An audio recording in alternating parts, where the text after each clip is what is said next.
আসসালামু আলাইকুম। বাবুর্চি স্টাইলে কিন্তু খুবই সহজ পদ্ধতিতে আমি খাসির রেজালাটা রান্না করেছি, সেটাই আপনাদের সঙ্গে শেয়ার করছি। দেখতেই পাচ্ছেন আমি প্রথমেই খাসির মাংসটা সুন্দর মতো ধুয়ে লেবুর রসে ভিজিয়ে রেখেছিলাম কিছুক্ষণ। এই কারণেই যে খাসির মাংসের মধ্যে যে একটা উগ্র গন্ধ থাকে সেটা যেন দূর হয়ে যায়। তারপর আমি আবারও ভালো করে ধুয়ে মাংসটাকে পানি ঝরিয়ে নিয়েছিলাম। নিয়ে একটু আদা রসুন বাটা, শুকনো মরিচের গুঁড়ো আর একটু গরম মশলার গুঁড়ো দিয়ে ভালো করে মেখে রেখেছি।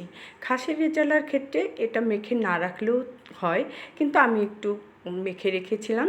এরপর দেখতেই পেয়েছেন আমি তেলের উপরে একটু সমস্ত গরম মশলা দিয়ে তারপর পেঁয়াজ দিয়ে দিয়েছি। এরপর দিয়েছি আদা রসুন বাটা। আদা রসুন বাটাটা দিয়ে ভালো করে নেড়ে চেড়ে সেই মেখে রাখা মাংসটা আমি দিয়ে দিলাম। এক্ষেত্রে বলতে হয়, আপনারা সবাই জানেন যে রেজালার ক্ষেত্রে জিরা, ধনিয়া, হলুদের গুঁড়ো দিতে হয় না, আমিও কিন্তু দেইনি। এরপর দেখতেই পেলেন আমি দিয়ে দিলাম ফেটানো টক দই। টক দইটা অবশ্যই ভালো করে ফেটিয়ে দেবেন। আমি কিন্তু এ পর্যন্ত কোনো পানি ব্যবহার করিনি। আপনারাও সম্ভব হলে পানিটা দিবেন না। আস্তে আস্তে ভালো করে জাল দিয়ে সুন্দর মতো ঢেকে ঢেকে এটা রান্না করবেন। এরপর দিয়ে দিয়েছি আমি স্বাদ মতো লবণ, তারপর দিয়েছি কাজু পেস্তা বাদাম বাটা দিয়ে ভালো করে নেড়ে চেড়ে আমি ঢেকে রান্না করে নিয়েছি। এরপর দিয়ে দিয়েছি গুঁড়ো দুধ।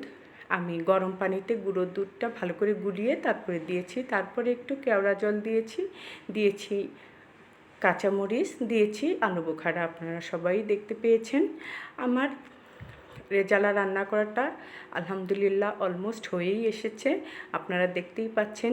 রেজালা মানেই তেলের উপরে মাংস ভাজবে, কিন্তু আমি আমার মতো করে তেলটা যতদূর সম্ভব কম দেওয়ার চেষ্টা করেছি, যেহেতু আমরা বাসায় নিজেরাই খাবো। দেখতেই পাচ্ছেন আলহামদুলিল্লাহ আমার খাসির রেজালাটা কি সুন্দর হয়েছে। আপনারাও এভাবে খুব সহজেই বাসায় বানিয়ে নিতে পারেন খাসির রেজালা।